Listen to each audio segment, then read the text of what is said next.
Pues muy buenos días a todos.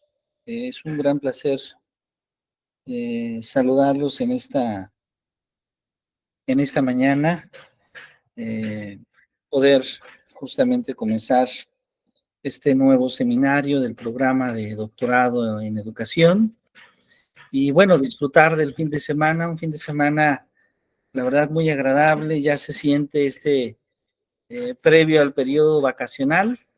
Deseo que todos ustedes hayan tenido una excelente semana y que, bueno, estas sesiones de clase finalmente nos motiven, nos enriquezcan. Me siento sumamente agradecido de estar esta mañana con ustedes. Muy, muy buenos días a todos. Y bueno, bienvenidos al seminario de Filosofía de la Educación, un seminario donde vamos a tener 3 sesiones de trabajo, una sesión ahora, después viene el periodo vacacional y tendremos otras sesiones después del periodo de vacaciones. Les doy una cordial bienvenida y nos complace mucho que nos acompañen esta mañana. Muy buenos días, maestra Lilia, maestra Denise, maestra Samey, maestro Jaime, Carla, Buenos Estefanía, días. Ingrid, Mónica, Francisco, Carla Gabriela. Un placer saludarles y pues bueno, bienvenidos a todos y a todos ustedes. Y bueno, este seminario muy especialmente tiene un objetivo muy particular, que es hacer una reflexión propia sobre la educación, ¿sí? Hacer una reflexión propia justamente sobre qué es la educación, cuál es el sentido de la educación, porque justamente eso es justamente lo que buscamos reflexionar en un seminario de filosofía que trata de cuestionarnos, de preguntarnos siempre sobre cuál es el sentido de la educación que nosotros día a día ejercemos en nuestra práctica docente. Y vale la pena, tal vez en algún momento, como decimos en un viaje, parar el automóvil y de repente tratar de ver el paisaje, de repente tratar de ver cuál es el recorrido que llevamos, cuál es la dirección con la que nosotros hemos encauzado o encauzamos todos los días nuestra práctica. Y este es justamente el sentido que busca un seminario de filosofía de la educación. Enriquecernos con la colaboración, con el diálogo de todos, enriquecernos con las preguntas y desde luego con las aportaciones teóricas y filosóficas que van enriqueciendo justamente una discusión sobre la educación. Yo les doy una cordial bienvenida y nos complace mucho que nos acompañen. Y tal vez podríamos justamente comenzar esta discusión sobre la filosofía de la educación pensando en dos preguntas que me permito hacer para todos ustedes y que me gustaría que pudiéramos aprovechar los medios que tengamos a la mano. Tal vez tenemos seguramente internet, naturalmente, tal vez tenemos inteligencia artificial, tal vez tenemos algún libro, tal vez tenemos alguna reflexión propia que nosotros podamos hacer desde nuestra práctica para poder atender dos preguntas. La primera pregunta que yo hago a todos ustedes es, ¿qué es educar? ¿Sí? ¿Qué es educar? Y la segunda pregunta es, ¿para qué educar? ¿Sí? Repito, la primera pregunta es, ¿qué es educar? ¿Para qué educar? Es justamente la segunda pregunta. Entonces vamos a dar un poquito de tiempo, vamos a dar unos 5 minutos para que todos allá en casa podamos hacer una pequeña investigación donde tratemos de atender estas dos preguntas. ¿Qué es educar? ¿Y para qué es educar? Y vamos a dejar un espacio para que todos podamos, desde luego participar. Adelante, por favor. Entonces, les invito a todos en casa que investiguemos, que tomemos nota por ahí en nuestro cuaderno del libro, de la inteligencia artificial que tengamos a la mano, de internet, la información que podamos tener o inclusive alguna propia práctica. A ver, vamos a dar este tiempo, 5 minutos, para que todas y todos ustedes puedan hacer esta reflexión propia. Adelante, por favor, si son tan buenos.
Estamos haciendo una reflexión sobre 2 preguntas, una reflexión que estamos escribiendo ahí en casa. La primera es, ¿qué es educar? Y la segunda es, ¿para qué educar? Los invitamos a todas y todos ustedes a que lo puedan hacer desde casa. Adelante, por favor.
Muy bien, muy bien. Bueno, hemos dado un poquito de tiempo para que todos allá en casa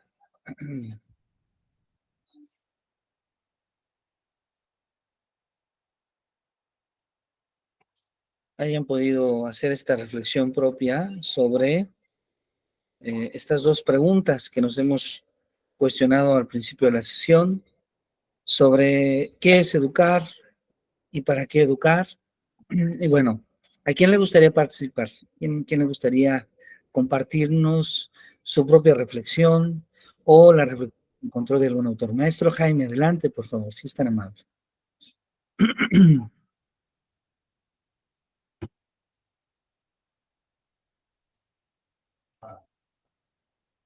Le escuchamos con mucho gusto, maestro Jaime.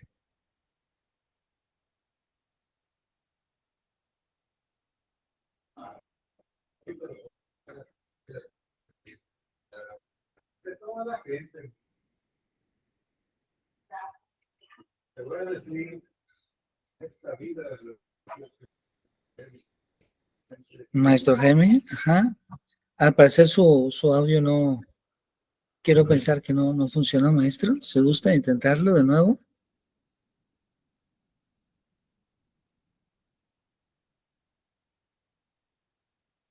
Bien, si no, no se preocupe, podemos intentarlo, no se preocupe. Podemos escuchar a la maestra Carla Gabriela, después a la maestra Mónica, y si gusta después, intentamos de nuevo, maestro Jaime. Claro que sí. Maestra Carla Gabriela, bienvenida, muy buenos días. Hola, buenos días. Pues quisiera empezar con qué es educar. Encontré una definición que es dirigir, encaminar, doctrinar. Es desarrollar o perfeccionar las facultades intelectuales y morales del niño o del joven por medio de preceptos, ejercicios, ejemplos, etc. Después encontré algo que me gustó más, que dice que educar es más que un verbo, es acompañar, inspirar, aprender, fomentar, motivar, crecer, innovar, cuidar, crear, transmitir, compartir. Muy bien, muchísimas gracias, muchas gracias. Es decir, el término educar, como podemos observar, involucra muchísimas cosas. Es un término, vamos a ver, que posee cierta complejidad. Muchas gracias, maestra Carla Gabriela. Maestra Mónica Quesada, adelante, por favor, si es tan amable. Muy buenos días. Buenos días. No voy a prender mi cámara en este momento porque tengo mucho problema con el internet. Me dicen si me escucho bien. Sí le escuchamos bien, claro que correcto. Sí. Bueno, entonces voy a compartir. ¿Se empieza a ver ya lo que estoy compartiendo? Ya se puede ver, maestra, así es. Correcto, gracias. Bueno, entonces, de acuerdo a la percepción de lo que tengo de la educación, porque aquí, pues obviamente para entender una palabra, muchas veces nos vamos a sus raíces latinas o etimológicas. Yo encontré que educar viene de las raíces latinas educare y educere, y son complementarias. Ahora sí que complementando lo que decía mi compañera que me antecedió, es orientar, guiar, alimentar, sacar de dentro, extraer a la luz lo que tienes en tu interior. Esto es, bueno, una definición etimológica de educar. Pero al encontrar educare o educere, me viene a la mente la palabra seducir porque tiene una raíz grecolatina muy similar. Seducir viene del verbo, del vocablo seducere, donde ese vocablo seducere es conducir o estar presente. A su vez proviene de otra raíz latina que es dux. Esta raíz refiere al concepto de guía o camino. Entonces, son palabras muy similares, las cuales yo las complemento ambas, porque en mi definición propia es educar, bueno, lo que entiendo por educar es orientar, guiar, alimentar, extraer, encaminar a la luz, pero con pasión, con amor, con dedicación, con esmero al educando, y de esta manera él descubre en sí mismo condiciones que desconocía y por ende se pone en marcha hacia otro camino, que es la siguiente pregunta: ¿para qué educar? Yo considero que la educación, el fin que tiene más notorio es generar un cambio de actitud en el educando. Este cambio lo puede llevar a ser una persona que pueda vivir plenamente su vida en el momento y en el contexto que le toca vivir.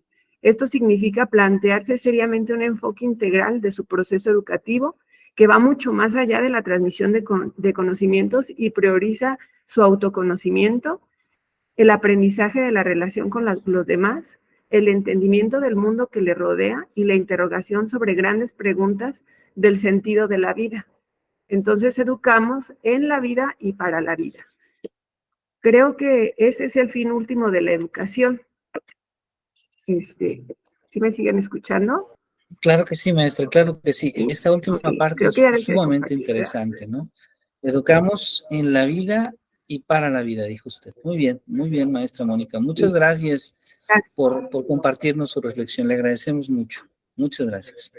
Maestra Denise, adelante, por favor, si es tan amable. Muy buenos días. Buenos días, doctor y compañeros. Pues la hice así junta, las respuestas, y tengo que es educar, acompañar en su proceso de convertirse en personas autónomas, a transmitir conocimientos con vocación. ¿Para qué? Para que desarrollen competencias, valores que los dirijan hacia la posibilidad de realizar un proyecto de vida propio y a la vez que colaboren en la transformación de la sociedad, ¿no? Para que sea más justa. O sea, es así contribuir a formar ciudadanos pues, libres, participativos, autónomos. Gracias. Muy bien. Muchísimas gracias, maestra Denise. Esta parte tan interesante, ¿verdad? Es decir, hay una conexión que usted amablemente nos ha hecho ver entre la construcción de mi vida, lo que yo soy, lo que yo aspiro a ser, la persona que estoy construyendo en mí, con la manera en que mi persona se relaciona en la sociedad, en la comunidad en la que yo vivo, ¿sí? Entonces ahí podemos encontrar, a través de esta definición que usted nos ha regalado, esta conexión que se da entre lo personal y lo social, en cómo la educación tiene este sentido, por un lado personal, pero también por otro lado social o comunitario. Muchísimas gracias. Maestro Francisco, adelante, por favor, si es tan amable. Buenos días, ¿sí me escuchan? Muy buenos días, le escuchamos muy bien, gracias. Ok, bueno, me llamó la atención la pregunta ¿para qué educar? Dice, además de proveer conocimientos, la educación enriquece la cultura, el espíritu, los valores y todo aquello que nos caracteriza como seres humanos. Me llamó mucho la atención que, pues aparte de conocimientos, que es lo lógico que tiene que transmitir la educación, pues transmitir valores también. Considero que es muy importante y sobre todo en la actualidad del mundo en el que vivimos, transmitir valores, pues como podrían ser responsabilidad, puntualidad, respeto a sus compañeros, a los maestros, y me llama mucho la atención que, por ejemplo, en la preparatoria que yo elaboro, hay una biblioteca y ahí hay computadoras y están los alumnos ahí y hay un bote de basura y y me llama mucha atención porque cerca está mi cubículo y cerca de ellos cuando tienen basura van y la echan al bote sin que nadie les diga. Y eso yo siento que es una educación que se transmite o un valor que se transmite desde casa, ¿no? Porque bien podrían tirarlo en el piso, nadie lo está viendo, ¿no? Entonces, pues se me hace muy importante los valores que se transmiten desde casa y que podemos transmitir también los maestros en el aula. Claro que sí, muchas gracias, maestro. Esta conexión también que usted nos está regalando, haciendo ver, entre que la educación no es solamente en la escuela, sí se educa en la escuela, pero también se educa en otros espacios. Y se educa desde luego en casa, se educa desde luego en la familia, se educa desde luego en comunidad, ¿verdad? Muchísimas gracias. Y claro, hay que rescatar esta parte de los valores que va a ser un tema central a lo largo de la discusión de este seminario. Muchas gracias. Maestra Guadalupe, bienvenida, un placer saludarle. Muy buenos días. Un buen día, doctor, buen día a todos. Esta pregunta me llegó en un buen momento, doctor. Llevo una trayectoria, casi este año voy a cumplir 19 años en servicio como docente y precisamente en esta semana ha sucedido una situación con un grupo y después de 19 años de estar dando clases, entonces me llevo a pensar en mí, en la forma en la que me he conducido en este último semestre y precisamente cuando ahorita que hizo, vamos a preguntarnos para qué educamos y por qué educamos, dije es el buen momento para hacer una reflexión intrapersonal y ver qué está pasando. Y entonces creo que lo que encontré, lo que reflexiono, se parece un poco a lo que ya expuso Mónica, eh, que se puede pensar que educar no nada más es el transmitir conocimientos y las habilidades, sino también la manera en que nosotros nos concebimos cómo va a ser esa figura que tenemos como educadores o como docentes para guiar al estudiante pues en este proceso de aprendizaje y qué queremos que sea, qué queremos que aprenda. Entonces creo que sí, educarlos, que aprendan conocimientos, pero no nada más eso, sino que pues dediquemos un poco de nuestro tiempo para conocerlos, para lograr su desarrollo integral como individuos y que también tengamos el afecto y la empatía. Tener afecto por los alumnos y tener empatía creo que pudiera ser en estos momentos que vivimos pues una herramienta para fomentar su crecimiento personal y su crecimiento emocional. Como decía mi compañero también, Francisco, el cultivar los valores, fomentar que ellos sean personas íntegras, sensibles, compasivas y creo yo que podemos crear en el salón, en el aula con ellos un ambiente de confianza, seguridad, para que ellos puedan sentirse comprendidos y que eso les permita precisamente el ver que nosotros como docentes nos preocupamos por ellos, no solamente en el área de los conocimientos, pueda ayudarlos a entender el para qué, precisamente, el para qué los educamos, pues precisamente para eso, para que en ese ambiente que nosotros creamos, ellos puedan desarrollar todo su potencial como seres humanos y le encuentren sentido y significado a sus vidas. Y de esa manera, pues contribuyan de una manera positiva a la sociedad en la que vivimos.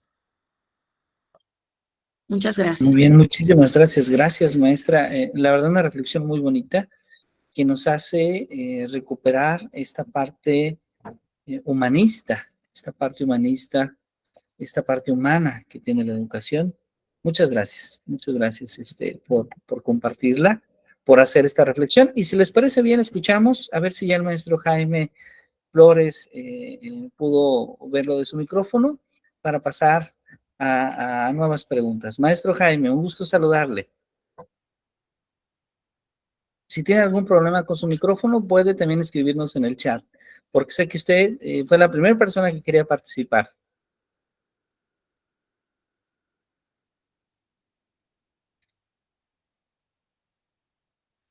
Bien, probablemente el micrófono aún no nos ha dado la oportunidad de escuchar al maestro Jaime, pero bueno, vamos a invitarle a si usted gusta, sí, puede dejarnos su comentario en el chat y lo leemos para todos, con mucho gusto. Bueno, pues muchas gracias por su reflexión. Han sido reflexiones muy interesantes. Y bueno, justamente como ya la maestra Mónica Quesada nos había anticipado un poco este primer análisis que ella realizó sobre el término educar. Yo voy a permitirme empezar a platicar un poco sobre la educación. Y aun cuando seguramente hay muchas formas muy variadas de referirnos al concepto de educación, la educación la podemos entender como un proceso que nos ayuda a facilitar, a apoyar el aprendizaje y también la adquisición de conocimientos, de habilidades, de valores, de creencias, de hábitos de un grupo de personas a otros. La educación, entonces, desde esta mirada, desde esta perspectiva, es un proceso cultural, es un proceso biológico que no solamente se produce a través del uso de la palabra, sino que además está presente en nuestras acciones, en nuestros sentimientos, en nuestras actitudes. Esta definición que me he permitido compartir a todos ustedes la publicó un escritor mexicano, se llama Reinaldo Suárez Díaz, en un muy bonito libro que escribió para la editorial Trillas que se llama La educación. ¿Sí? Entonces, la educación o el término educación sí proviene, como ya lo había dicho la maestra Mónica, del latín educatio o educo. Educatio que lo podemos traducir al español actual como crianza, como crear, criar, así con I, crear. Y educo, que lo podemos traducir. No.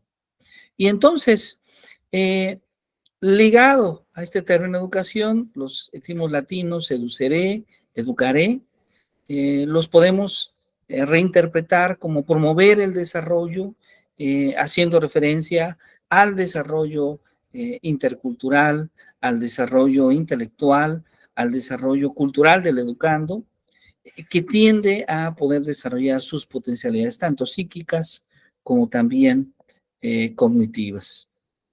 Ahora, al hablar de educación, se hace necesario hablar de enseñanza, ¿sí?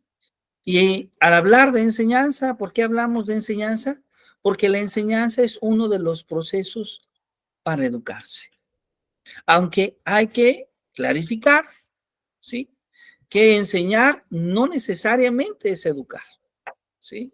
La enseñanza es una parte importante para la construcción de la educación, tanto de la persona como también de la sociedad, pero educar es un proceso aún más complejo que la enseñanza misma, que únicamente la enseñanza.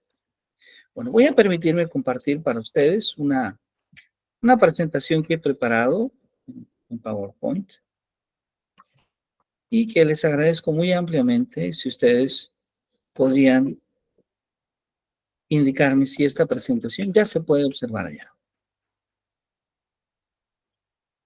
Ya se ve. Ya se ve, muchísimas gracias.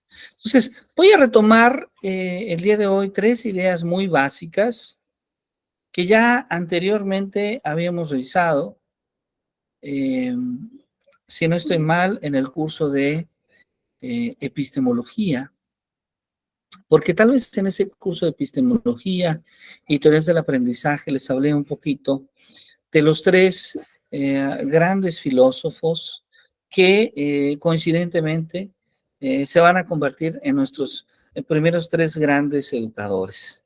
Estoy haciendo, desde luego, referencia, por un lado, a Sócrates, a Platón, a Aristóteles, y en primera instancia hablo de Sócrates, porque Sócrates es ampliamente conocido por su obra filosófica. Sócrates se cuestionó muy tempranamente sobre el conocimiento, y para él el conocimiento reside en el ser humano, ¿sí? El conocimiento ya lo tenemos desde el nacimiento, todos tenemos conocimiento, todos tenemos saberes, pero de acuerdo a Sócrates, es necesario redescubrir esos saberes, ¿sí? Es necesario estimular la gestión del conocimiento a través de lo que llamamos hoy en día la mayéutica socrática. ¿Y a qué hacemos referencia en ello? Pues hacemos referencia a la gestión de las preguntas y de las respuestas. De hecho, esta sesión de seminario justamente se ha comenzado haciendo un tratamiento mayéutico. Para Sócrates, así es como nace el conocimiento. Ahora, Sócrates tiene una idea muy interesante, y es que para él los conceptos de justicia, los conceptos de amor, los conceptos de virtud están muy ligados al conocer de la persona, ¿sí? Por ejemplo, él asume la idea de que el vicio es el resultado de la ignorancia y también el hecho de que ninguna persona desea el mal. De hecho, el mal está ligado a esa misma ignorancia.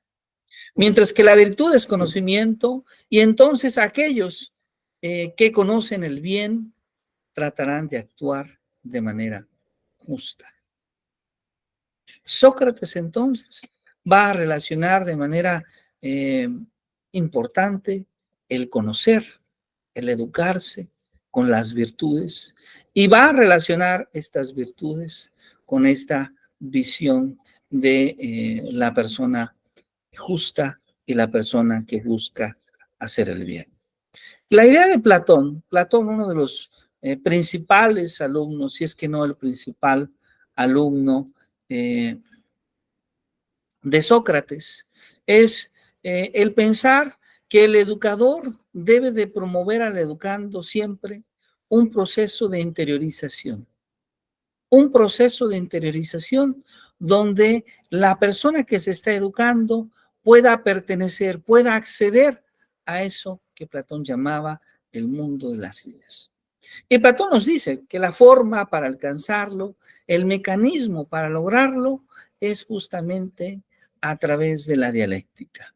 Esa dialéctica, ese diálogo que se da justamente entre las personas y que a través de ese intercambio de ideas, de conocimientos, de saberes, es que se gesta el conocimiento.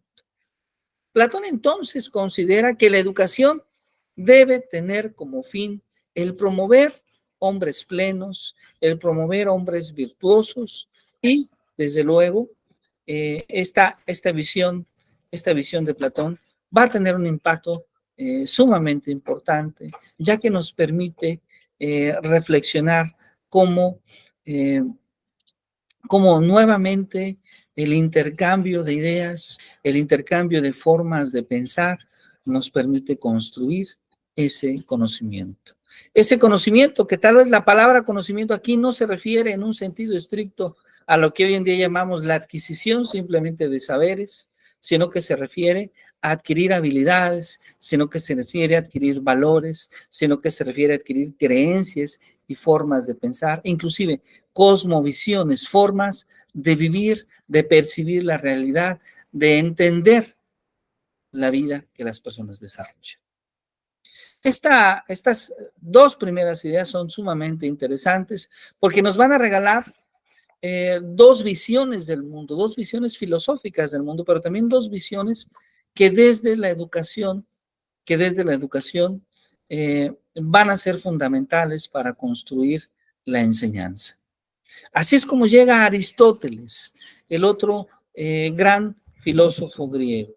Aristóteles, quien sabemos tiene una obra vasta en el campo de la biología, en el campo de la física, en el campo de la lógica, como padre de la lógica, en el campo de la ética, pero probablemente lo más interesante desde el punto de vista educativo del trabajo de Aristóteles sea el asumir que el conocimiento se construye en interacción con el medio.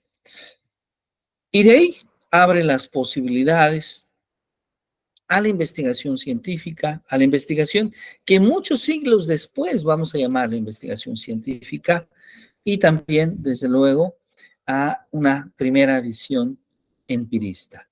Sin embargo, no podemos dejar de lado que también Aristóteles contribuye desarrollando una teoría de la demostración, un primer cuestionamiento sobre qué es la verdad, sobre cuándo una afirmación resulta verdadera y en qué contexto, y también desde luego, la mirada que tiene de la realidad misma basada en la percepción, basada en los sentidos.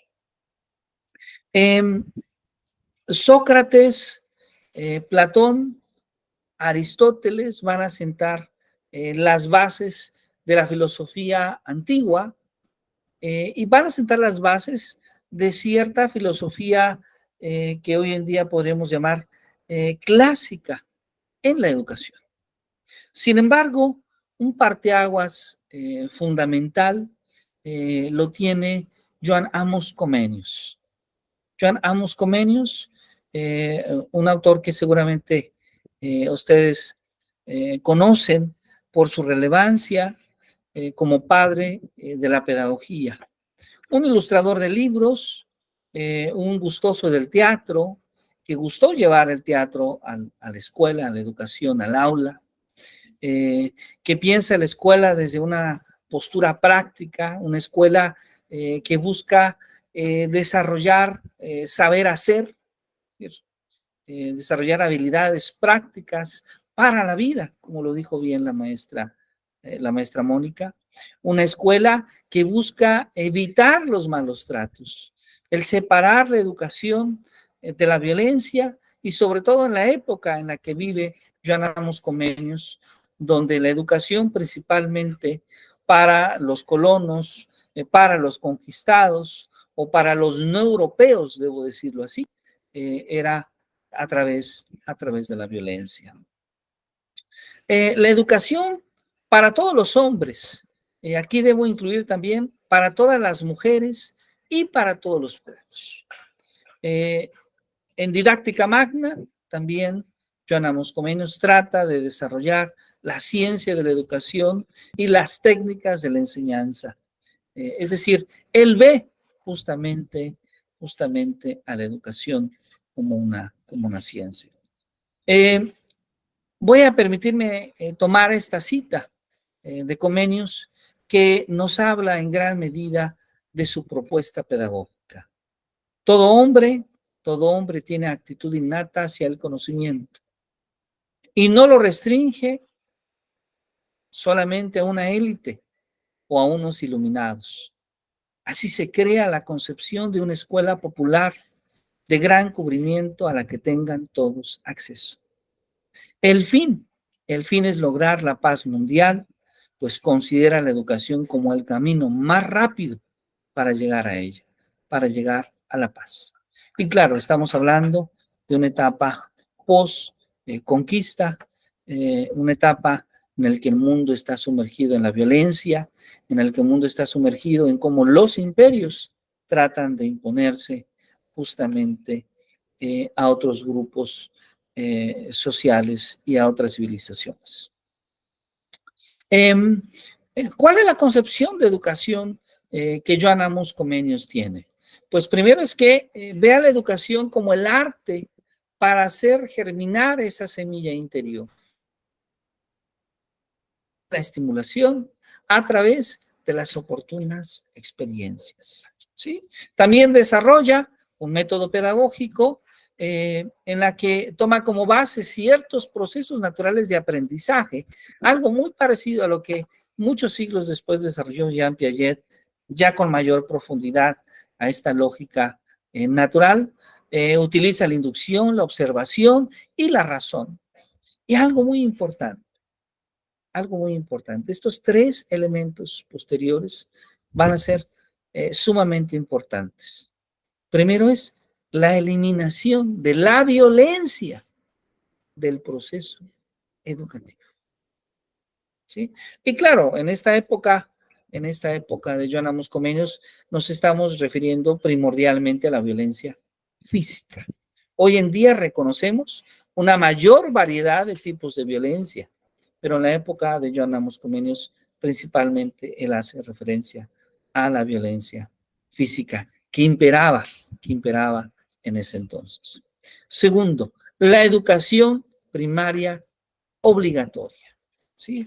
Él es quien propone en su gran reforma, que por cierto es la primera reforma que conocemos, la educación primaria obligatoria.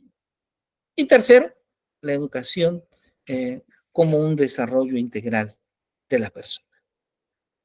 Comenius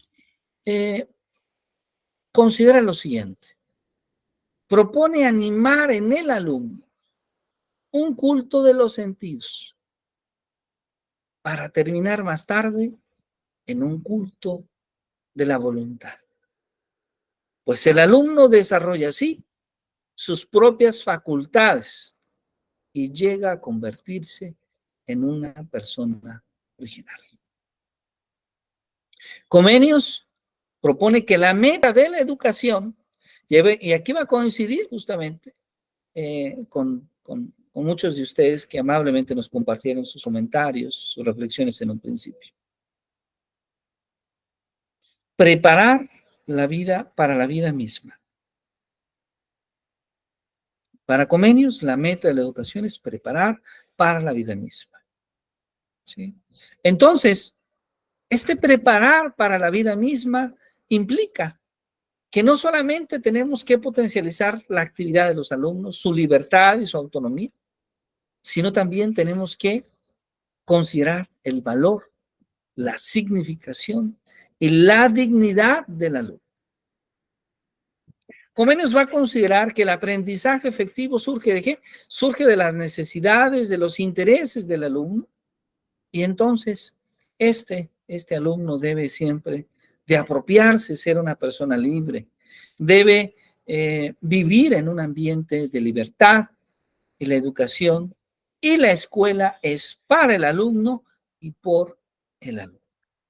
Estas son algunas de las ideas justamente de Comenius, ideas que van a tener en ese entonces un impacto, debo decirlo, muy fuerte, lo suficiente para que sea considerada toda una reforma educativa, una reforma justamente que va a ser un baluarte para desarrollar primero la idea de una educación popular y segundo, la idea de una educación básica obligatoria.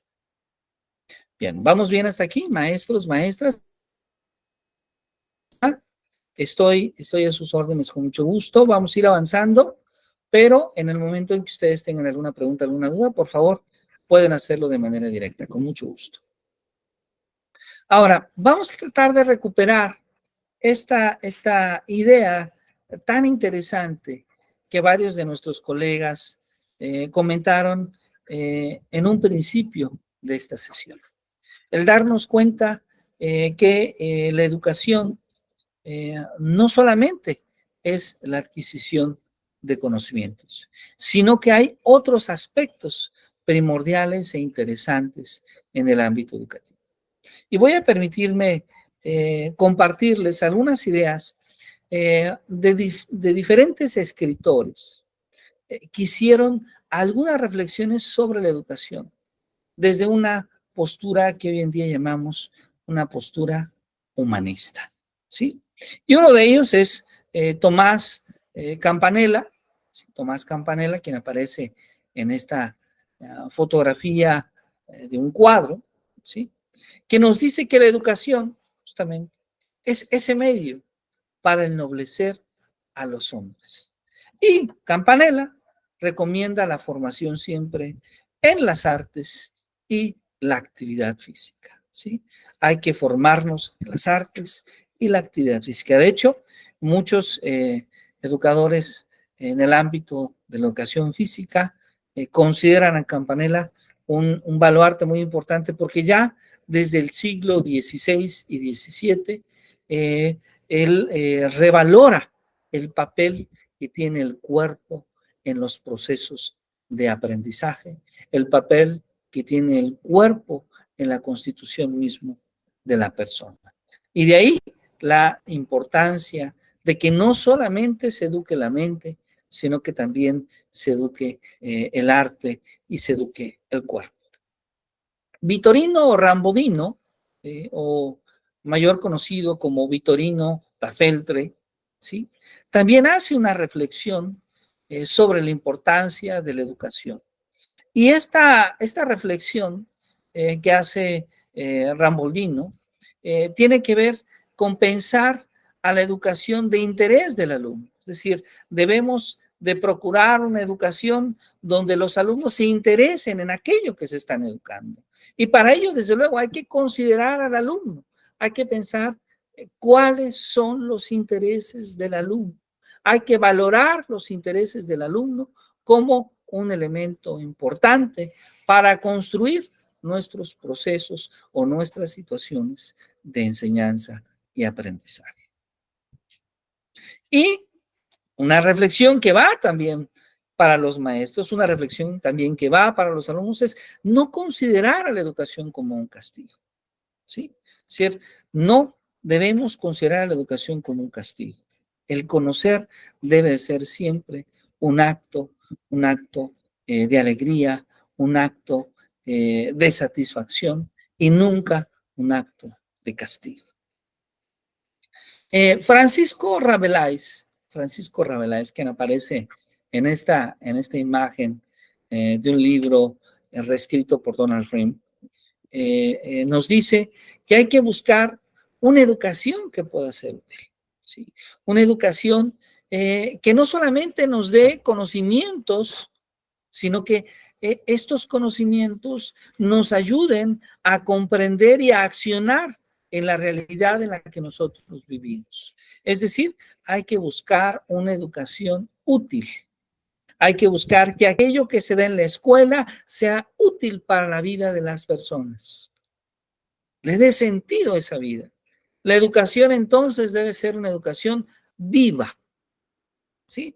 Esta idea de Francisco Rabelais se puede asemejar perfectamente bien a lo que hoy en día nosotros llamamos una educación contextualizada, una educación individualizada. Y bueno, otro escritor, ya en el siglo XVI, otro de los grandes escritores, es Michel de Montaigne. Michel de Montaigne, que hace una reflexión muy interesante sobre la educación. Me permito leerla para ustedes. La educación debe formar al hombre mejor. Debe de librarlo de prejuicios sociales y de falsos orgullos. Hacer al educando un ser reflexivo, humanamente formado, antes que repleto de conocimientos. Y entonces ahí recuperamos una idea muy interesante. No es simplemente tener los conocimientos, sino que también es formar a la persona. Darnos cuenta que formamos a un ser humano. Juan Luis Vives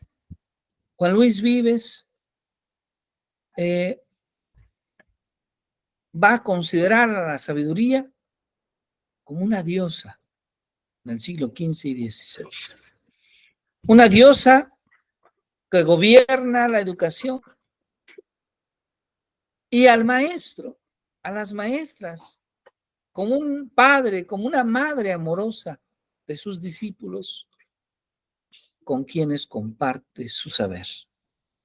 Vives concibe entonces la educación en su Tratado del Alma como ese medio constructivo para poder alcanzar una vida plena, una vida digna, una vida edificante, donde la meta principal son los valores morales.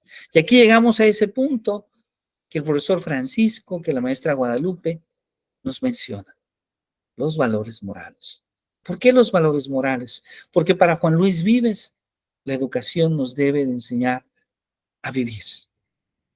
Nos debe enseñar a vivir, y ese vivir implica no solamente vivir conmigo mismo, implica aprender a vivir con los demás. Y los valores, la moral, la ética, son dos elementos esenciales para aprender a relacionarme conmigo mismo y con los demás. O en los tiempos más actuales, además de la ética, además de la moral, podríamos hablar inclusive de esta inteligencia emocional, tanto intrínseca como extrínseca, o esta inteligencia emocional más personal o interpersonal, o lo que también llamamos desarrollar habilidades sociales. Los trabajos de varios autores, todos ellos muy conocidos, los trabajos de Rousseau, los trabajos de Pestalozzi, de Froebel, de Tolstoy, de Dewey, que por cierto John Dewey aparece en esta imagen, de Clarape, de Montessori, de Groll, de Ferré, de Cousinet, de Freinet, de Neil, de Redi, de Lavín, de Wallon, de Hahn, forman parte de toda una corriente en la educación que hoy en día podríamos llamar teoría humanista o humanismo. Y algo que aparece en común, algo que nosotros podemos identificar dentro de todas estas teorías como un punto en común, es que consideran a la libertad como un principio rector, a la libertad del alumno, a la libertad de ser, a la libertad de pensar. Y también algo en común que podemos identificar en todas estas propuestas educativas es que se oponen al autoritarismo del docente en el aula. Ahora, este humanismo educativo, o como lo dice el escritor mexicano Juan Martín López Calva, esta educación humanista retoma dos concepciones muy interesantes. Por un lado, el existencialismo. Por otro lado, la fenomenología. Y cuando hablamos del existencialismo, es necesario citar a este autor. A ver, no sé si alguien lo recuerda. Maestras, maestros. Si alguien identifica a este autor que aparece en pantalla. ¿Es Jean-Paul Sartre? Exactamente, Jean-Paul Sartre. Muy bien, ¿sí? Jean-Paul Sartre, no necesariamente educador, lo aclaro, no necesariamente educador. Un escritor sobre psicología, sobre filosofía, sobre literatura marxista, pero que algunos de sus escritos van a tener un impacto sumamente importante en la filosofía educativa. Sartre representa un movimiento, no solo de él, sino de varios autores, que se van a cuestionar sobre el sentido de la educación. Y esta reflexión, por cierto, llega un poco después de la Segunda Guerra Mundial. Es importante mencionar que cuando se gesta la Segunda Guerra Mundial, Alemania, Europa en sí, representa en gran medida esa capital intelectual. Representa un espacio donde se gestiona el pensamiento. Y a pesar de contar con extraordinarios pensadores en la filosofía, en la literatura, en la ciencia, gran parte de esta población va a ser corruptible por el pensamiento nazista o nacional socialista. Esto nos habla entonces de que la reflexión a la que llega Jean-Paul Sartre es a que pareciera que no fue suficiente el educar en la ciencia, el educar en el intelecto. Pareciera que tenemos que preocuparnos por algo más allá que solo desarrollar habilidades y que solamente tener conocimientos. El existencialismo filosófico o la filosofía existencial surge a través de una reflexión que hacen una serie de escritores sobre la educación, sobre el fracaso de la educación de los años 30, de los años 40, de los años 20, y de cómo tendremos que educar para evitar que historias de ese tipo nuevamente aparezcan. Y tristemente tenemos que decir que nuevamente aparece. Podemos verlo en la actualidad, en esta guerra gestada entre Rusia y Ucrania, en la guerra entre Israel, en la Franja de Gaza, el pueblo palestino. Podemos verlo en muchos países como México, con altos niveles de violencia, probablemente más violentos que en muchos lugares de tierra. Y esa violencia escapa todavía a otros países, porque a veces hay otras regiones que pareciera que las hemos ido dejando atrás, que las hemos ido olvidando, como el conflicto que se gesta entre Georgia y Azerbaiyán, o el conflicto constante que se da entre China y la India, por mencionar algunos. El existencialismo filosófico, entonces,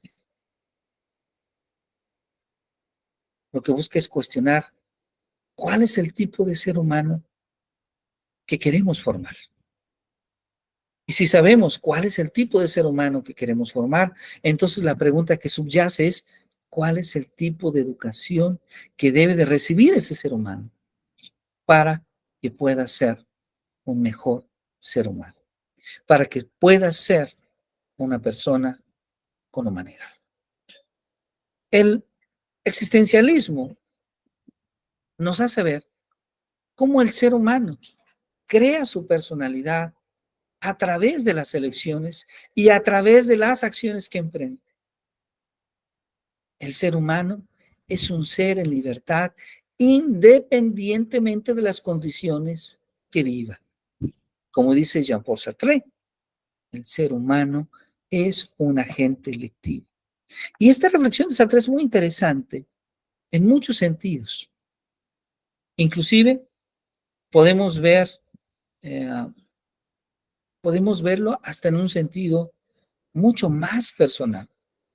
Porque en muchas ocasiones nosotros podemos quejarnos, podemos no estar satisfechos con la vida que tenemos. Podemos no estar satisfechos con quienes somos. Podemos no estar satisfechos con las circunstancias que vivimos. Y a veces el ser humano tiende a culpar a su alrededor.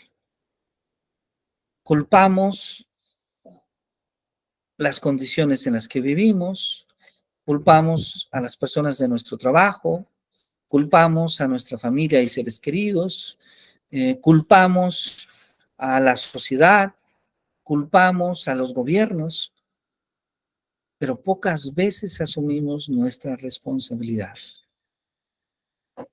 Porque gran parte de la realidad que vivimos es consecuencia de las elecciones que hemos tomado. Y en este sentido, como lo dice Jean-Paul Sartre, el ser humano es siempre un agente electivo. Siempre elegimos. Y si nosotros seleccionamos, si nosotros elegimos, tenemos que comenzar a ser responsable de nuestras elecciones. La otra corriente que tiene una influencia importante es la fenomenología.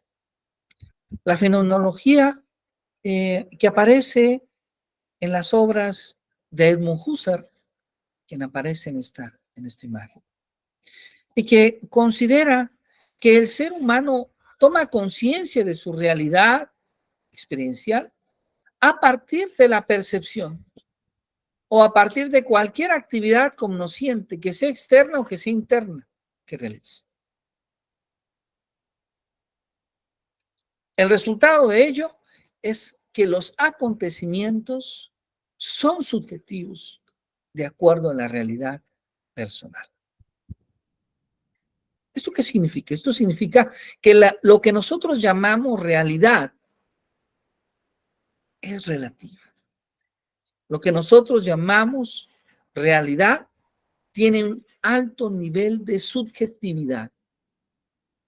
Nosotros decimos cómo vemos el mundo por las imágenes que nosotros construimos de nuestro mundo, pero no necesariamente nuestro mundo es así.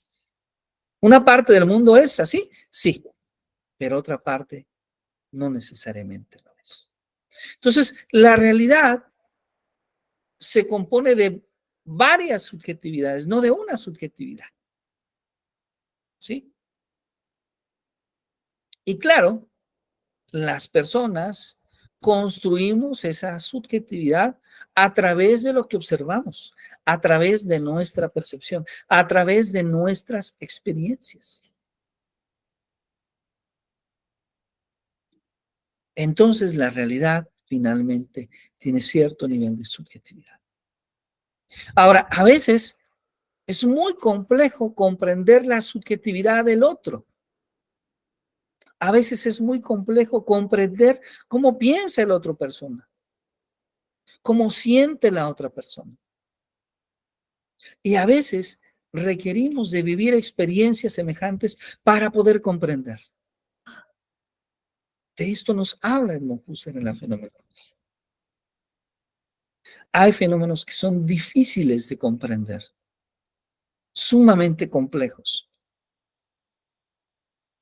que a veces para poderlos comprender necesitamos vivirlos. Para poderlos comprender necesitamos tener esa mirada muy cerca, vivir esa realidad de cerca. Y esto lo podemos entender en la violencia que sufren las mujeres, la violencia que sufren las personas de otros géneros,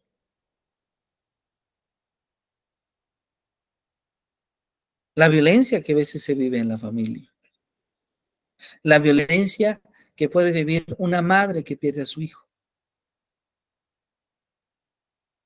Ese tipo de dolor que puede sufrir esa persona, el de una madre que pierde a su hijo por la violencia, es un dolor difícil de comprender cuando se opina desde el gobierno, cuando se opina desde una realidad completamente distinta a la que vive esa persona.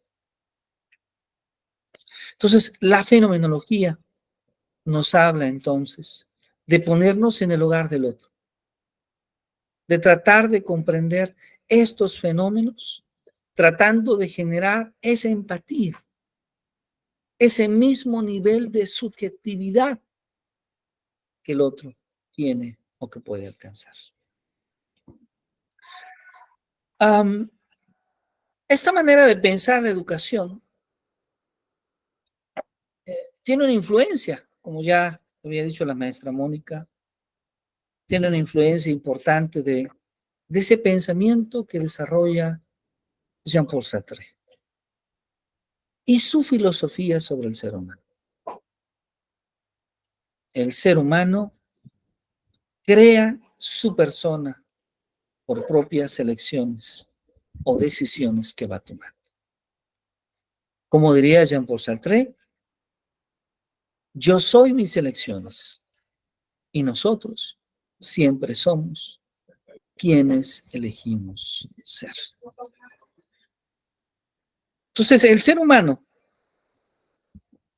se entiende como un ser con libertad, en tanto a que existe, independientemente de las condiciones en las que el ser humano vive. Morris, en los años 60, escribe un artículo donde relaciona este pensamiento de Jean-Paul Sartre con el pensamiento educativo y llega a una serie de conclusiones que podemos escribirlo en estos tres elementos. La primera es que yo soy un agente electivo. Soy incapaz de evitar elegir mi destino. Aquel que diga que su vida no es su responsabilidad, que su vida no son sus elecciones, pues no ha vivido, no existe. El ser humano es un agente electivo y es incapaz de evitar elegir. el destino que tiene. Número 2, soy un agente libre, absolutamente libre para establecer mis metas en la vida. Y número 3, soy un agente responsable de mis propias elecciones.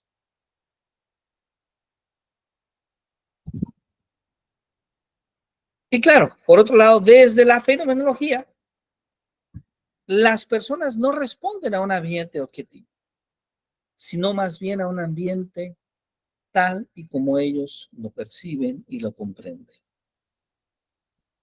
Para entender los procesos psicológicos, es necesario comprender la problemática desde el punto de vista de la persona, como la persona lo percibe, y no del otro extremo que comúnmente se da, como el de la persona que examina, que pretende estudiar ese fenómeno sin vivirlo. Es por esa razón que el fenómeno de la violencia, que el fenómeno, por ejemplo, de la depresión, es tan complejo. No nos damos cuenta del nivel de sufrimiento que tiene una persona que padece depresión. Nos damos cuenta hasta que muchas veces, lamentablemente, esta persona se lastima físicamente, se suicida.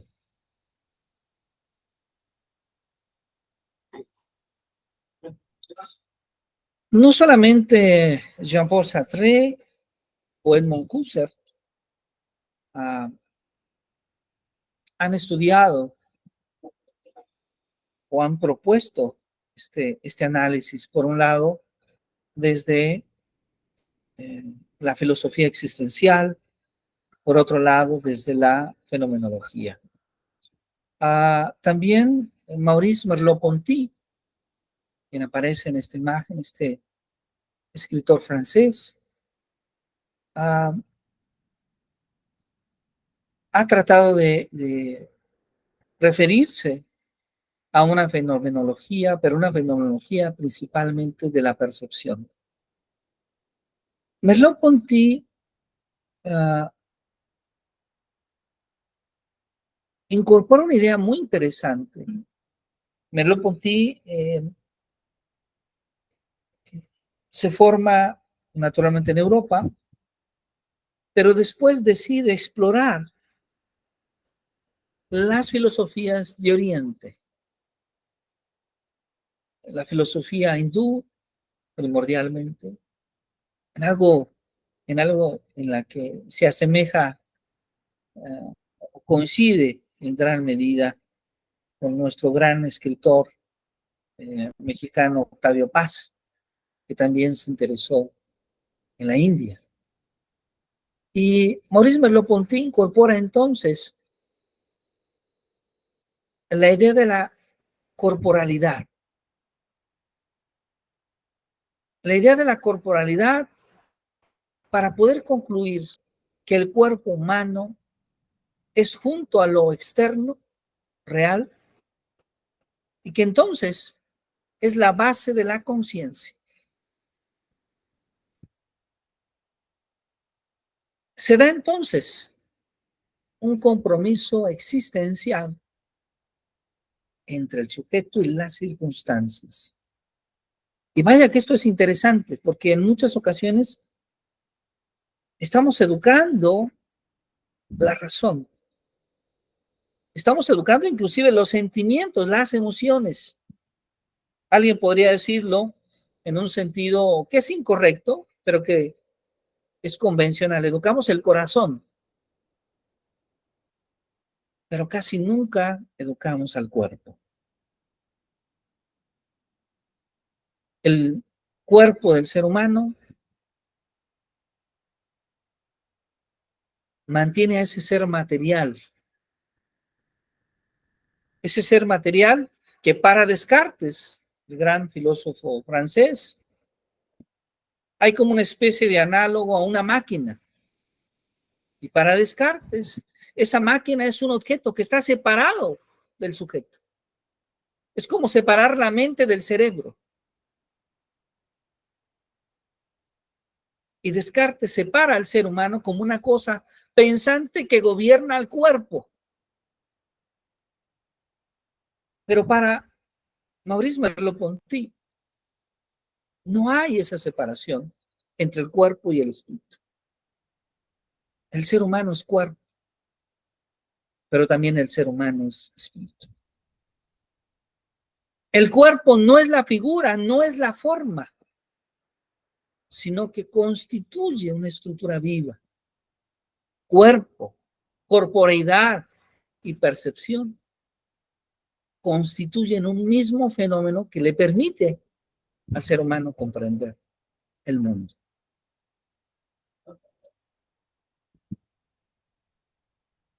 Este fenómeno muy especial de Merleau-Ponty es donde se comprende al otro, donde se comprende a uno mismo. Bueno, entonces hemos comenzado un trayecto, ¿sí? Un trayecto desde algunas ideas de la filosofía, del pensamiento educativo antiguo. Pero hemos ido avanzando poco a poco y nos damos cuenta cómo la filosofía, la psicología, influyen también en la manera en la que nosotros pensamos la educación.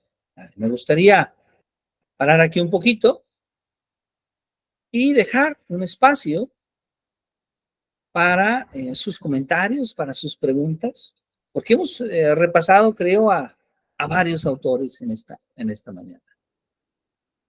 ¿Qué les ha parecido?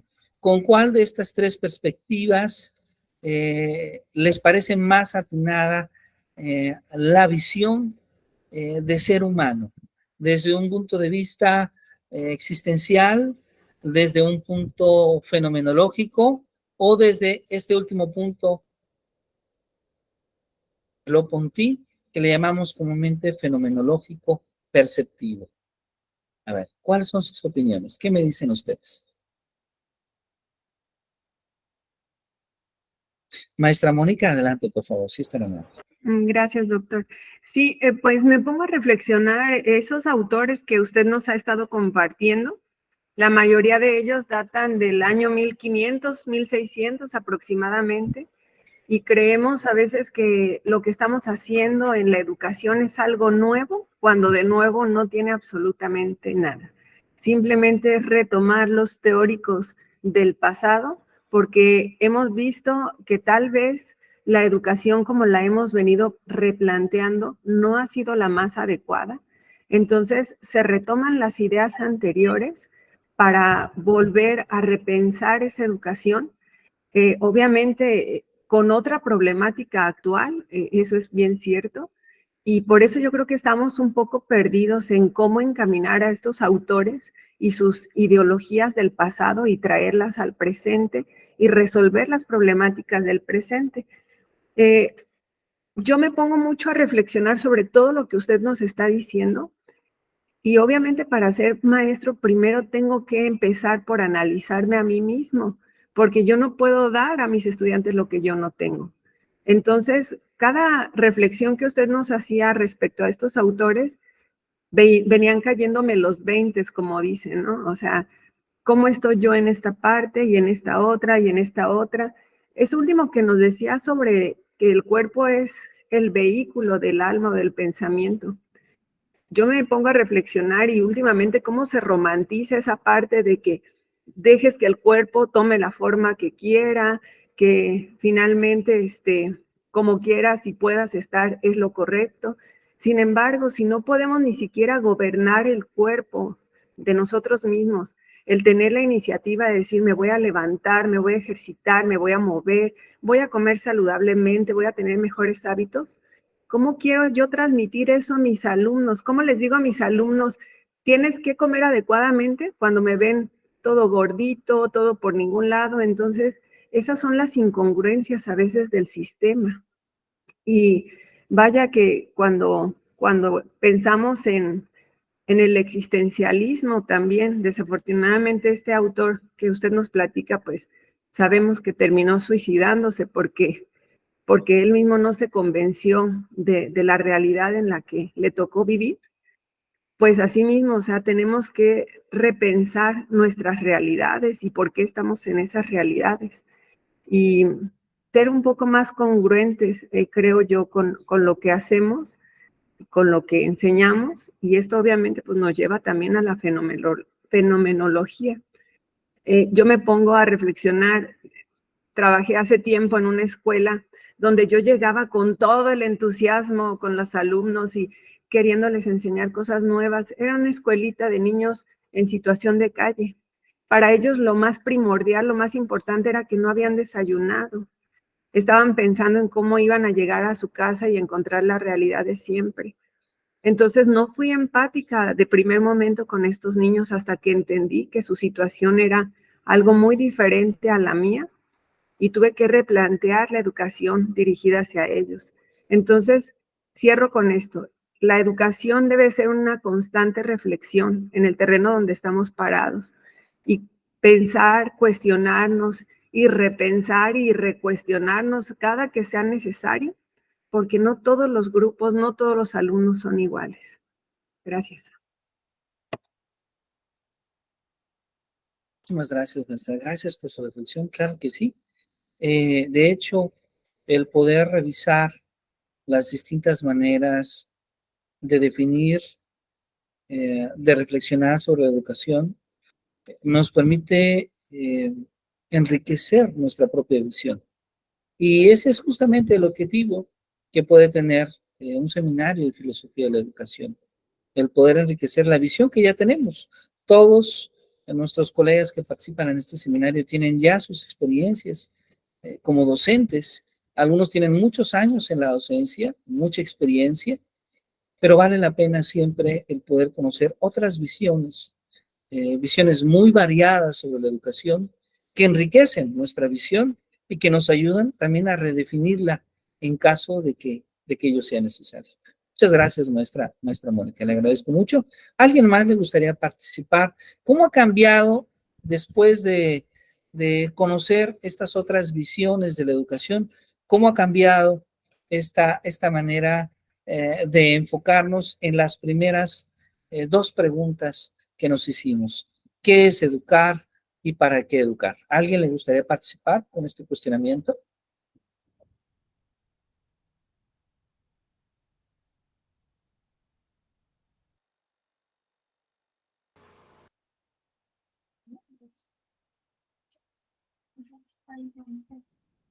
¿Alguien le gustaría compartirnos? Sí, después de la revisión de estos autores, de la manera de ver de estos autores, ¿ha cambiado alguna visión que tengamos?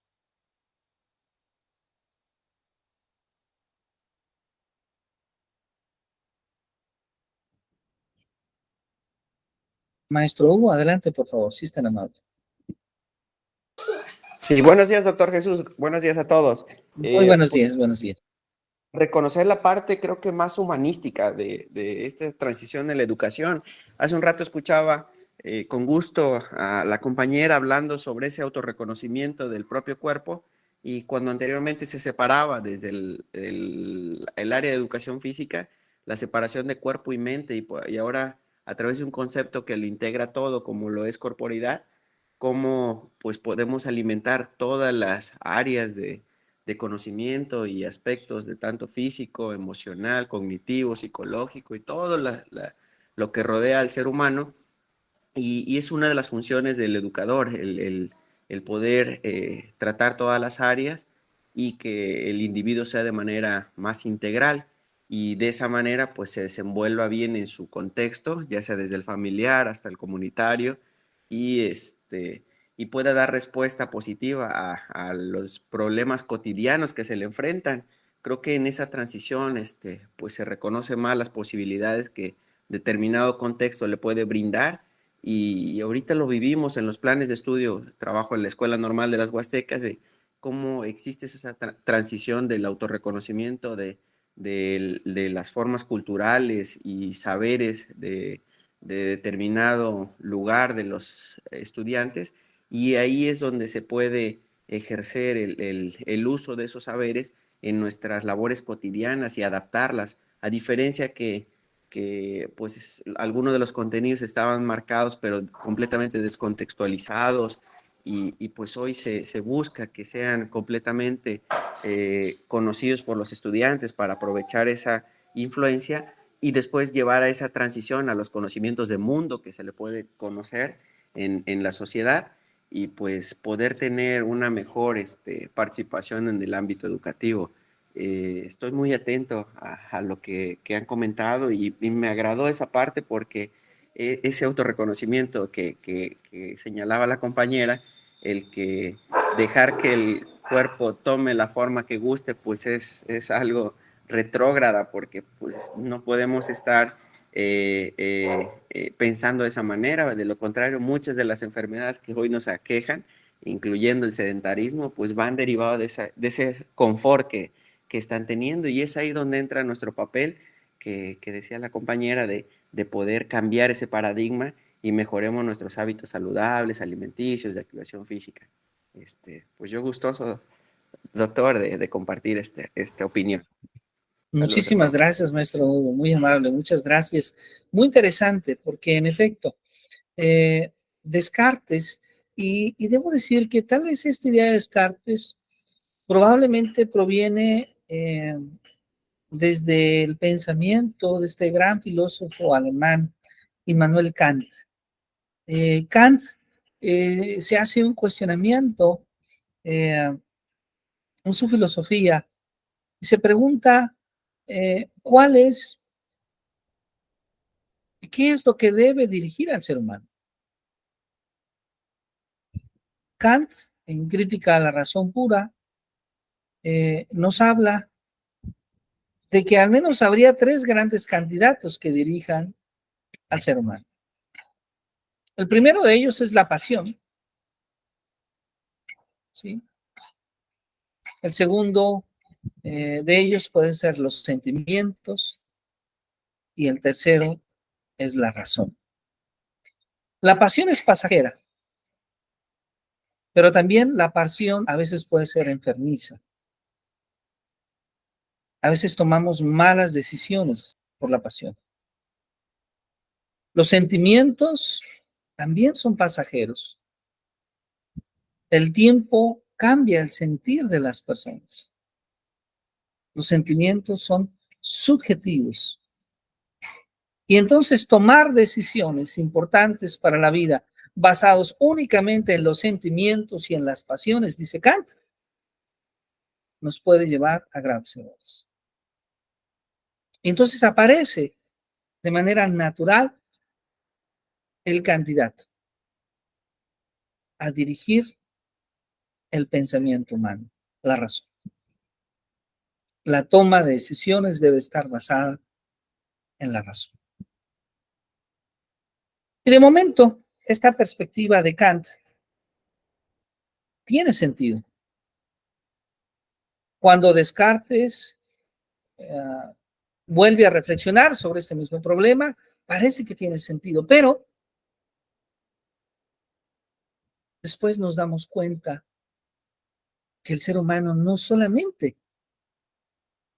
tiene que seguir la razón. De hecho, hay un problema fuerte desde el punto de vista filosófico entre la razón y el sentir. No siempre el sentir va en la misma dirección que la razón. Pero Kant dice, hay que seguir la razón. Esto hizo que con el paso de los años, en la filosofía, en cierto tipo de filosofía y en cierto tipo de educación, sobre todo de educación que prevaleció en los sistemas educativos, se pone mucho más énfasis en la formación racional que en educar los sentidos, que en educar los sentimientos, que en educar el cuerpo. Ahora, no es equivocado el hecho de que se ponga énfasis en educar la razón, pero no es suficiente. No es suficiente únicamente educar la razón para educar al ser humano. Si educamos la razón de la persona, no necesariamente educamos a la persona, educamos una parte de la persona. Y entonces Merleau-Ponty, en su reflexión, nos invita a darnos cuenta que es necesario educar a los sentimientos, que es necesario educar a la razón mismo, que es necesario educar al cuerpo. Inclusive él agrega algo más, el espíritu. Y entonces, educar a la persona es considerar todos estos elementos en su educación. Muchas gracias, maestro. Muchas gracias. Les agradezco mucho a todos sus generosos comentarios, su participación. Y quisiera aprovechar en esta primera sesión de seminario para comentar un tema que es prudente. Hemos desarrollado en días pasados una reunión general en la ciudad de Puebla, donde se reunieron los directores de diferentes campus virtuales, campus presenciales, Red Iberoamericana de Academias de Investigación y el Instituto de Estudios Superiores de Red IBAI. Y dentro de los tópicos de la reunión se ha trabajado un poquito sobre cuáles son algunos de los procesos para obtener el grado, en este caso muy especial, para la obtención del grado de doctorado. Y bueno, es pertinente platicarlo ahora porque ustedes ya van en segundo y la verdad es que ya, seguramente ya lo están observando ustedes, pero el tiempo se va muy rápido y es importante que el alumno, desde un tiempo muy temprano, vaya estableciendo una estrategia sobre cuál de estos caminos, sobre cuál de estas opciones es la más adecuada para él, es la que más le interesa, es la que funcionalmente le puede dar mejores resultados. Y cuando estudiamos el doctorado, muchos de estos resultados se traducen no solamente en nuestros propios estudios de doctorado, sino también en aspectos inclusive de carácter laboral. Muchos de ustedes son profesores en educación básica, otros son profesores en educación media superior, otros son profesores en educación superior, y las diferentes opciones pueden darles algunos beneficios en unas o en otras opciones, dependiendo, insisto, sus intereses, dependiendo sus posibilidades. Entonces, la Red Iberoamericana de Academias de Investigación tiene varias modalidades de obtención del grado de doctorado, ¿sí? Registradas ante la Secretaría de Educación Pública, con el doctorado en Educación, con este registro de validez oficial 2022-08-98, contempla 5 opciones, 5 modalidades para la obtención del grado de doctorado. La primera de ellas es la opción más común, es la opción de tesis, ¿sí? La segunda opción es la publicación de 3 artículos de investigación en una revista, un arbitraje nacional o internacional. La tercera opción es una memoria de experiencia profesional. La cuarta opción es una monografía. Y finalmente la quinta opción es un reporte académico, ¿sí?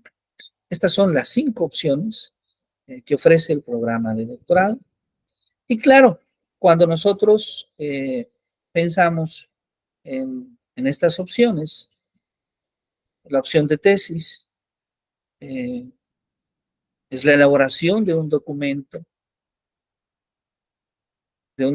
que muestre evidencia de una contribución al campo del conocimiento educativo, ¿sí? Una tesis Claro que sí, con mucho gusto. Ahora la repetimos. Una tesis que contempla el desarrollo de una investigación con una fundamentación teórica, una fundamentación epistemológica, metodológica y social. Las otras dos opciones que comentamos, maestro, es la memoria de experiencia profesional, la monografía y el reporte académico. Ahora, me gustaría compartirles cuáles de estas 5 opciones son las opciones que a nivel nacional están teniendo un poco de más impacto. Insisto, cada uno de ustedes tendrá un tiempo para hacer una reflexión propia, para elegir una de estas 5 modalidades y para poder construir una estrategia en desarrollar cada una de estas modalidades. Si ustedes eligen la opción de tesis, la opción de memoria de experiencia profesional, la opción de monografía, la opción de reporte académico, será necesaria la designación de un tutor del programa que de manera regular podrá estar colaborando con ustedes, teniendo al menos una conversación mensual sobre su avance, sobre algunas sugerencias para ir desarrollando cada uno de estos trabajos.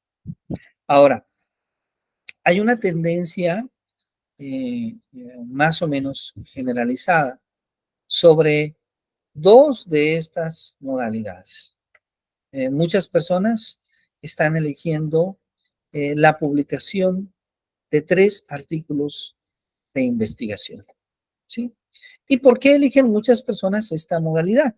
Bueno, primero, porque de alguna manera están pensando en evitar un documento completo, una investigación, digamos, mucho la tesis. Pero también es cierto que para quienes trabajan en instituciones de educación superior, media superior particularmente, tiene cierto valor las publicaciones académicas. Y entonces resulta que tener 3 publicaciones académicas puede tener más impacto que tener una tesis. Y entonces algunos colegas que trabajan en la educación superior les ha parecido más redituable publicar 3 artículos a lo largo de estos 2 años del programa de doctorado.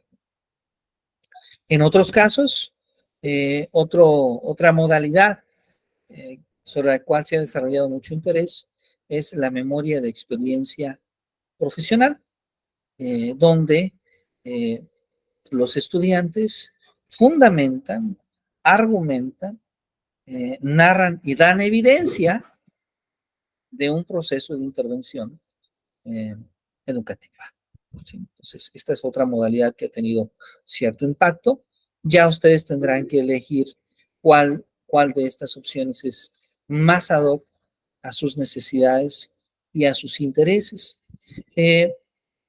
Termino esta conversación comentando que la Red IBAI estará organizando cada final de cuatrimestre un coloquio de estudiantes de posgrado, ¿sí? Un coloquio donde ustedes podrán participar como asistentes, podrán participar como ponentes y se ha autorizado desde la rectoría que también cada uno de estos coloquios publique los ponencias, es decir, que puedan participar los alumnos que así lo decidan como autores. Y esto, en este sentido, cumpliría con el requisito de tener 3 publicaciones. Es decir, una publicación donde elaboran su propuesta o su problematización, una segunda publicación donde desarrollan su marco teórico, las investigaciones que hay en torno a esa temática, y una tercera y última publicación donde ustedes presentan sus hallazgos, los resultados de sus investigaciones. ¿Sí? Estos 3 artículos pueden ser desde luego publicados en las memorias de estos coloquios que han sido finalmente avaladas para cumplir el requisito de las 3 publicaciones, o inclusive, si así lo deciden ustedes, pueden publicarlas en otras revistas. Solamente clarificando que como es una publicación para un requisito académico de doctorado, aquí los artículos en conjunto con otras personas en otras revistas no cumplirían el requisito. Es decir, si yo estudio mi doctorado y elaboro un artículo en otra temática con otra persona en otra revista, ese artículo no cumple el requisito. Tendrá que ser un artículo personal sobre mi tema doctoral. ¿Sí? Bueno, entonces quise hacer este comentario en un tiempo temprano, pero es mucho mejor ahora para que ustedes vayan eligiendo su propia modalidad, su propia estrategia, y sobre ello, aquellos alumnos de alguno de nuestros colegas, pues bueno, es un buen tiempo para la asignación de un tutor. De aquellos otros alumnos que van a presentar alguna publicación, pues también es un muy buen tiempo. Vamos a tener en el próximo mes de mayo nuestro primer coloquio de posgrado, y desde luego ese es un espacio al que están invitados todas y todos ustedes. Dejo este espacio para atender sus preguntas, sus comentarios.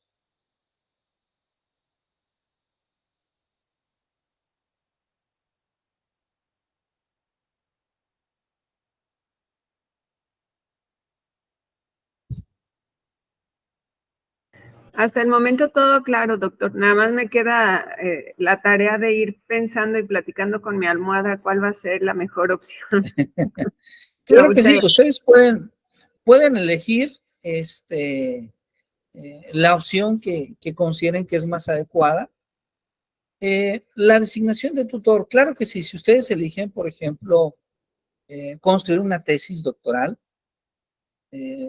podemos elegir a alguno de los tutores que ya forman parte del programa de doctorado. Ustedes ya han tenido la oportunidad de tomar clase con el doctor Ernesto Rodríguez Moncada, con el doctor Felipe Rincón, con la doctora Natalia Bustos Carrillo, con su servidor. Entonces, vamos a sumar a otros tutores más. De momento, las personas que he mencionado pueden participar como tutores en caso de que ustedes, insisto, lo requieran de manera formal. Esto es en el caso en que ustedes elijan elaborar, por ejemplo, una tesis doctoral. ¿Sí? Una tesis doctoral. Y bueno, comentamos esto en tiempo temprano, insisto, para que ustedes puedan ir mucho mejor comentarlo ahora que comentarlo en el último cuatrimestre, cuando ya van a egresar, y en muchas ocasiones se va perdiendo ese contacto. Es mucho mejor ir construyendo los documentos, las publicaciones, o la tesis, o el reporte, o la monografía, en este mismo proceso del programa, que esperar hasta la conclusión del programa y después hacerlo, ¿no? Entonces, mi sugerencia es, aprovechenlo muchísimo. Vamos a tener más adelante seminarios que se llaman seminario de tesis, y en ese seminario de tesis va a ser muy importante que se pueda aprovechar para abundar sobre el tema y desarrollar el documento. Sin embargo, desde este momento queremos comentarlo para que aquellas personas que estén interesadas en desarrollar artículos de investigación y publicaciones puedan aprovechar los espacios que se generan en el coloquio de posgrado como autores. Que este primer coloquio vamos a contar con la participación de un extraordinario académico. Voy a permitirme compartir con ustedes, si me permiten,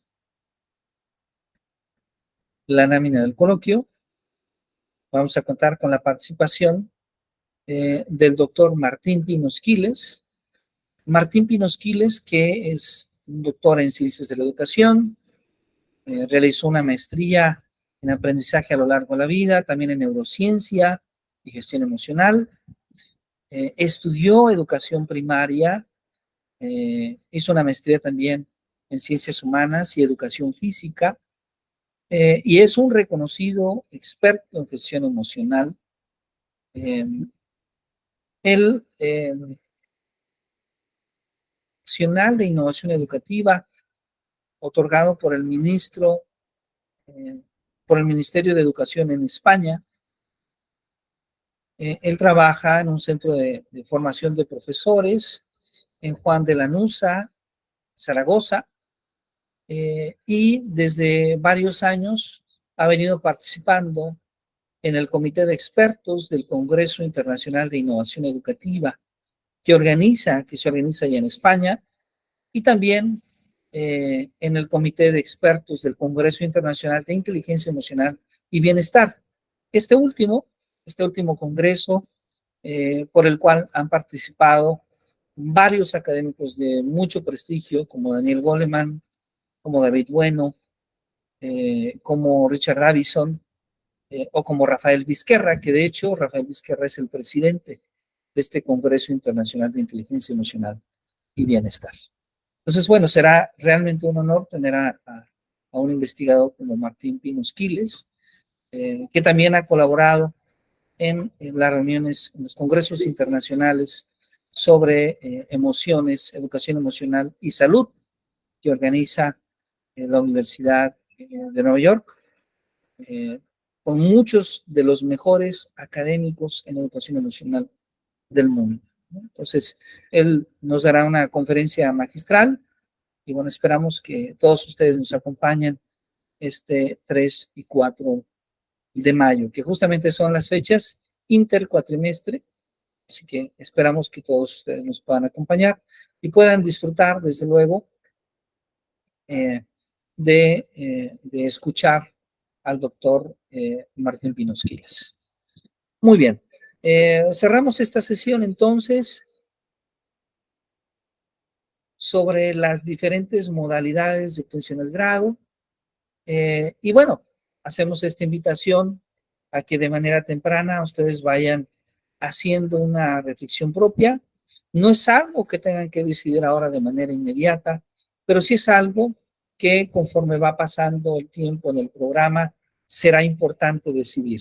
Mucho mejor decidir de manera temprana que decidir hasta el final del proceso, para que puedan aprovechar al máximo su estancia en el programa y que casi coincida que se concluye el programa y ustedes ya cumplen los requisitos para la obtención del grado. Ese es el objetivo, que al terminar el programa ustedes ya cumplan con los requisitos para obtener el grado y que no nos ocurra que alguien se nos quede atrás, termine el programa, terminen las clases y aún no tenga preparada su tesis, su reporte, su monografía, o en su caso, no cumpla con este requisito de sus 3 publicaciones.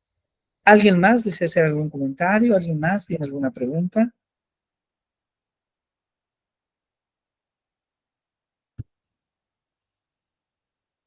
Con toda confianza. Todo bien, Es el doctor, momento de gracias. las dudas. ¿Sí?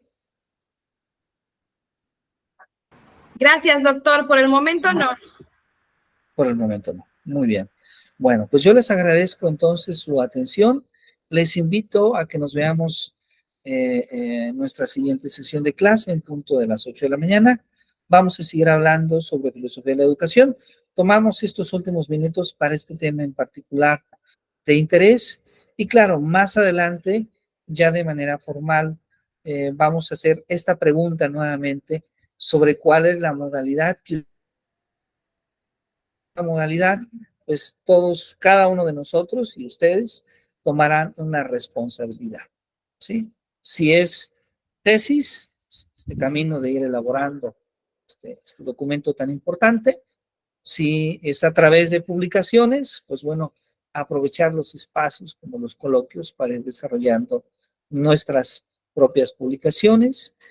Si es monografía, si es reporte académico, si es una memoria de experiencia profesional, también. Entonces, vamos a compartir los requisitos de cada uno de estos documentos también, para que ustedes con cierto tiempo puedan revisarlos, ir tomando una decisión, pero sí es muy importante que esta decisión pueda ser a lo largo de este cuatrimestre, para que al comienzo del siguiente cuatrimestre, ustedes, en caso de elegir reporte, tesis o memoria o monografía, cuenten ya con un tutor designado.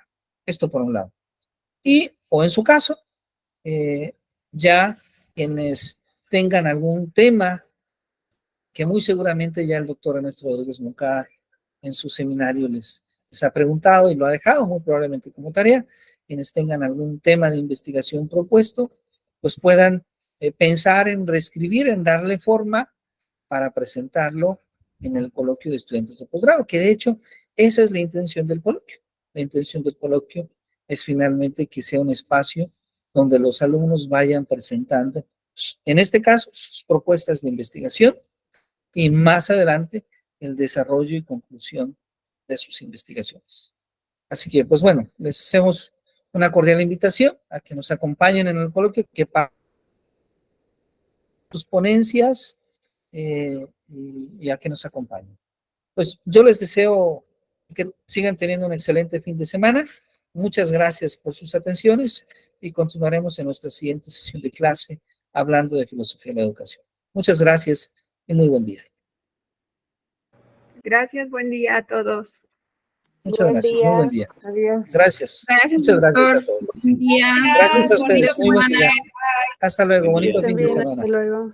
Gracias. Muchas gracias.